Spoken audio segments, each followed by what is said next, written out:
आखिर क्यों हमारा मन पढ़ाई में नहीं लगता? आखिर क्यों हम अपना प्रीशियस टाइम घंटों मोबाइल में हर रोज़ वेस्ट कर देते हैं? आखिर क्यों हर बार हम प्लान तो बनाते हैं एक एग्ज़ाम को क्रैक करने का, पूरा शेड्यूल भी बना लेते हैं, लेकिन क्यों हम उस प्लान को एग्जीक्यूट नहीं कर पाते हैं और वह प्लान फेल हो जाता है? आखिर ऐसा क्यों होता है कि 2-3 दिनों तक तो हम पूरे जोश में रहते हैं, मोटिवेटेड रहते हैं, लेकिन फिर अचानक हमारा मोटिवेशन लेवल एकदम कम हो जाता है, बिल्कुल मेहनत करने की इच्छा नहीं होती है और हमारा प्लान धीरे धीरे ठंडे बस्ते में चला जाता है और हम इतने डीमोटिवेटेड हो जाते हैं कि हम किताबों को छूते तक नहीं हैं। और फिर जब एग्ज़ाम्स नज़दीक आ जाते हैं तो फिर हम सोचते हैं कि अच्छा इस बार नहीं, अगली बार करेंगे। और ऐसा अगली बार करते करते कितने साल हमने बर्बाद कर दिए हैं, कितना टाइम हमने वेस्ट कर दिया है विदाउट एनी रिजल्ट्स। और हमारा ऐसा करने के पीछे की सबसे बड़ी वजह है लैक ऑफ मोटिवेशन। जब हम मोटिवेशन किसी एक्सटर्नल सोर्स से लेते हैं, चाहे वो कोई बुक हो, ऑडियो हो या फिर वीडियो क्लिप हो, वो बस कुछ घंटों या फिर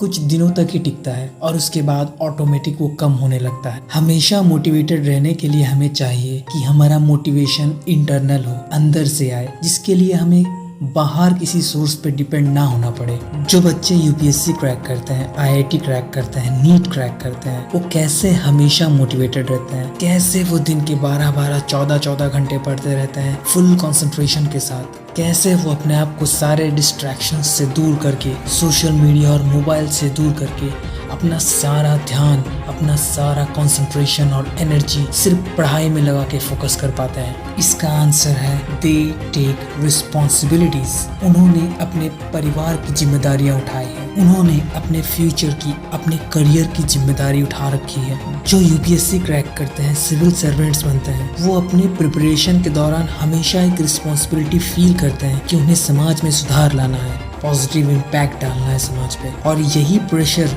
उनको 12-12, 14-14 घंटे पढ़ने के लिए मोटिवेटेड करता रहता है। अगर आप भी एक गवर्नमेंट जॉब चाहते हैं या फिर आप भी कोई एक एग्ज़ाम क्रैक करके अपनी ज़िंदगी बदलना चाहते हैं, आप भी 8-8, 10-10 घंटे पढ़ना चाहते हैं, आप भी अगर अपनी ज़िंदगी बदलना चाहते हैं और अपना पूरा फोकस अपने करियर पर देना चाहते हैं, तो उठाइए भार अपने कंधों पर, उठाइए कुछ रिस्पॉन्सिबिलिटीज अपने परिवार की, उन लोगों की रिस्पॉन्सिबिलिटीज उठाइए जिनकी आप केयर करते हैं, जिनको आप खुश देखना चाहते हैं, जिनकी तकलीफों से आपको फर्क पड़ता है, आप उनकी जिंदगी बदलना चाहते हैं। उठाइए उन लोगों की रिस्पॉन्सिबिलिटीज, जाग जाइए। अब बिल्कुल भी टाइम वेस्ट नहीं करना है, क्योंकि भगवान और भाग्य भी उसी पे कृपा करते हैं जिसने समय के वैल्यू को समझा है, जिसने अपने आप का मूल्य समझा है, जिसने अपने कंधों पे कुछ जिम्मेदारियां उठाई है। क्योंकि ऊपर वाला भी जानता है कि जिसके कंधों पे जिम्मेदारियों का भार है वो कभी अपना समय बर्बाद नहीं कर सकता। ले लीजिए अपने फ्यूचर की जिम्मेदारी और कर लीजिए अपने आप से एक चैलेंज कि अगले 1 साल में इतनी बड़ी धन रेखा और भाग्य रेखा खींच देनी है कि आपकी अपनी हथेली छोटी पड़ जाए। है दम तो उठाइए जिम्मेदारी कि अगले 1 साल में भर देंगे आप अपनी माँ के हाथ सोने के कंगनों से, और फिर कभी उनको काम नहीं करने देंगे किसी दूसरों के घर पे या फिर फैक्ट्रीज में या फिर कहीं भी। है दम तो करिए एक प्रॉमिस अपने आप से कि अगले 1 साल में भर देंगे आप अपने पिताजी के पॉकेट पैसों से, संसार की हर एक खुशी ला के बिछा देंगे आप अपने मम्मी पापा के कदमों में। उनके हाथों में जितने भी छाले पड़े हैं, जितने पैरों में छाले पड़े हैं, उनके चेहरे पे जितनी भी झुर्रियां हैं, आप वो सब मिटा देंगे अपने सक्सेस स्टोरी से। है दम तो चैलेंज करिए अपने आप से कि अगले 1 साल में इतने सक्सेसफुल बन जाएंगे, ऐसा कुछ अचीव कर लेंगे कि जिसने आपको ब्लॉक किया है, जिसने आपका अपमान किया है, वो खुद फोन मैसेज करके पूछेगा कि सुना है कि आपने बैंक क्रैक किया है, सुना है कि आपने यूपीएससी में टॉप कर लिया है, या सुना है तुम्हारी सरकारी नौकरी लग गई है, या फिर पूछेंगे कि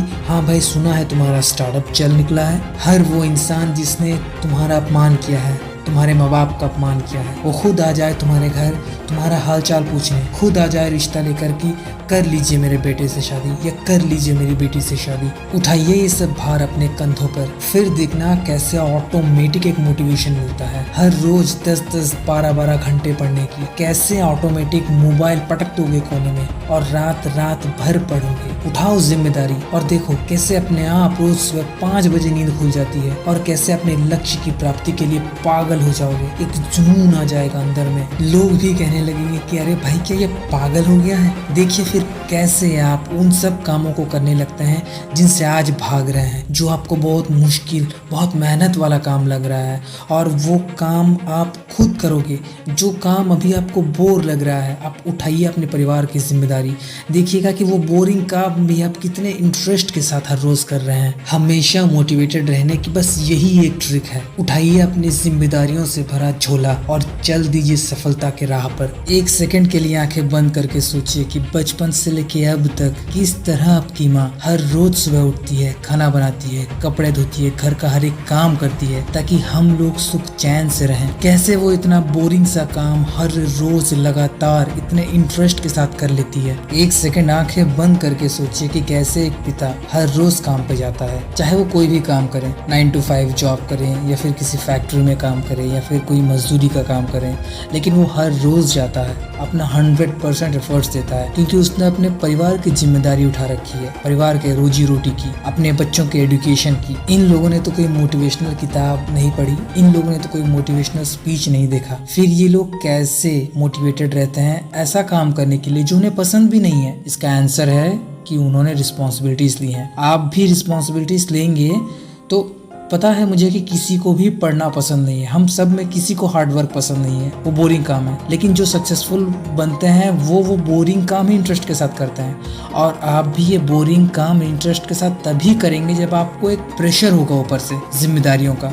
अदरवाइज आप बाहर से जितनी भी वीडियोस देख लीजिए, जितने भी आप स्पीचेस सुन लीजिए, वो कुछ देर के लिए ही रहेंगे, उसके बाद आप फिर वही डिमोटिवेटेड स्टेट में पहुंच जाएंगे। इसीलिए हमेशा अंदर से मोटिवेटेड रहने का सबसे बेस्ट तरीका है कि आप रिस्पॉन्सिबिलिटीज लीजिए। ये रिस्पॉन्सिबिलिटीज आपको हमेशा मोटिवेटेड रखेंगी। और अगर दम नहीं है तो फिर रहने दो, मत उठाओ कोई जिम्मेदारी और खोजते रहो बाहर मोटिवेशन, और करते रहें अपना समय बर्बाद, और सोचते रहें कि क्यों साल पे साल बर्बाद हो रहे हैं, क्यों कुछ अच्छा नहीं हो रहा है, और कोसते रहें सबको कि मेरे ही साथ ऐसा क्यों हो रहा है, मैं ही इतना अनलकी क्यों हूँ। याद रखिए एक्सक्यूजेस हमेशा रहेंगे, हमेशा, लेकिन नहीं रहेंगे तो सिर्फ आपके माँ बाप और वो जिनकी आप केयर करते थे, जिनकी खुशियाँ आपके लिए सब कुछ थी। इसीलिए समय के वैल्यू को समझो, उठो, अभी देर नहीं हुई है। 1 साल में आपको कोई अंदाजा नहीं है कि आप क्या से क्या बन सकते हैं, लेकिन वही अगर आपने अब देर कर दी तो फिर वो इंसान शायद ना रहे जिनको आपकी सक्सेस पर सबसे ज्यादा गर्व होता। वो लोग शायद ना रहें जिनके बिना आपका जीवन